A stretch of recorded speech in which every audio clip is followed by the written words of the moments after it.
Eve was walking through the garden, surrounded by beauty and peace. Then a serpent appeared, clever and smooth-talking, more cunning than any creature God had made. He looked at her and asked, "Did God really say you can't eat from any tree here?" Eve replied, "We can eat from the trees, just not the one in the middle.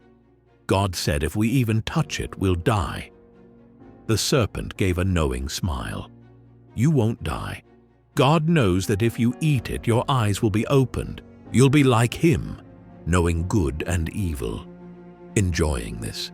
Subscribe for more Genesis content. Eve looked at the tree again. The fruit really did look good, rich in color, full and ripe. It seemed perfect for food, and something about it stirred a deeper desire. It promised more than just taste. It promised wisdom. She reached out, took the fruit, and ate. Then she turned to Adam, who had been beside her. Without hesitation, he took it from her hand and ate too. In that moment, everything changed. Their eyes were opened, and a new, unfamiliar feeling began to settle in. Shame. Their eyes were opened, and everything felt different. The light of the garden no longer warmed them. The trees no longer comforted. They were naked, and now they knew it. In panic, they stitched fig leaves together, trying to cover themselves, but the shame clung deeper than skin. Later, as the breeze moved through the garden, they heard the sound of the Lord God walking. Fear took hold. They ran and hid among the trees. Then came His voice, "Adam, where are you?" Trembling, Adam answered, "I heard you, and I was afraid because I was naked, so I hid." God's voice echoed through the garden. "Who told you that you were naked? Have you eaten from the tree I commanded you not to eat from?" Adam hesitated. "The woman you put here with me, she gave me the fruit, and I ate it." God turned to Eve. "What have you done?" She lowered her eyes. "The serpent deceived me, and I ate." There was a stillness in the air, heavy and holy. No more excuses, no more hiding. They had broken the one command, and now, face to face with their Creator, the weight of their choice settled fully on them. The Lord God looked to the serpent first. "Because you have done this, you are cursed above all animals. You will crawl on your belly and eat dust all your life.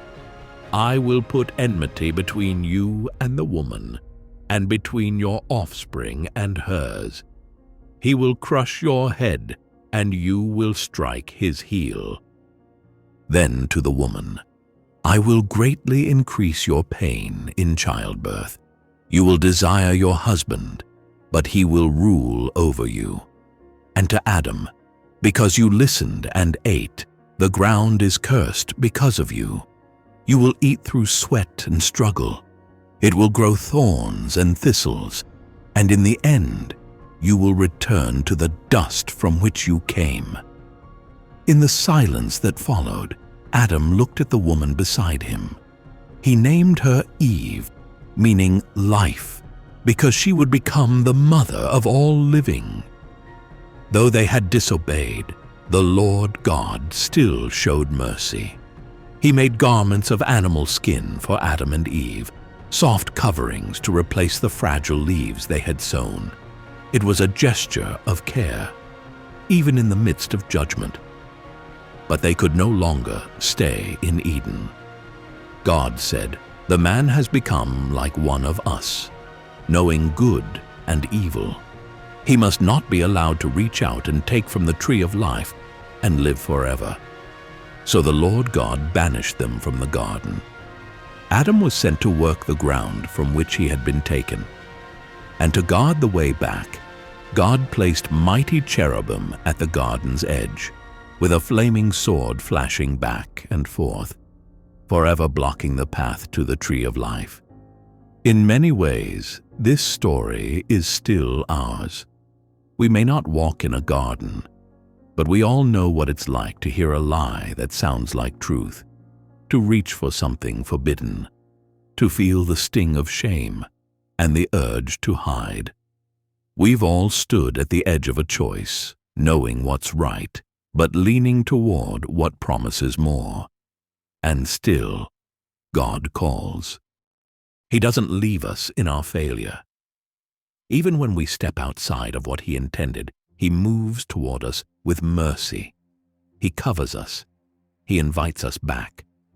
The garden may be far behind, but the heart of God has never changed. Wherever you are in your own story, His voice still calls. Where are you?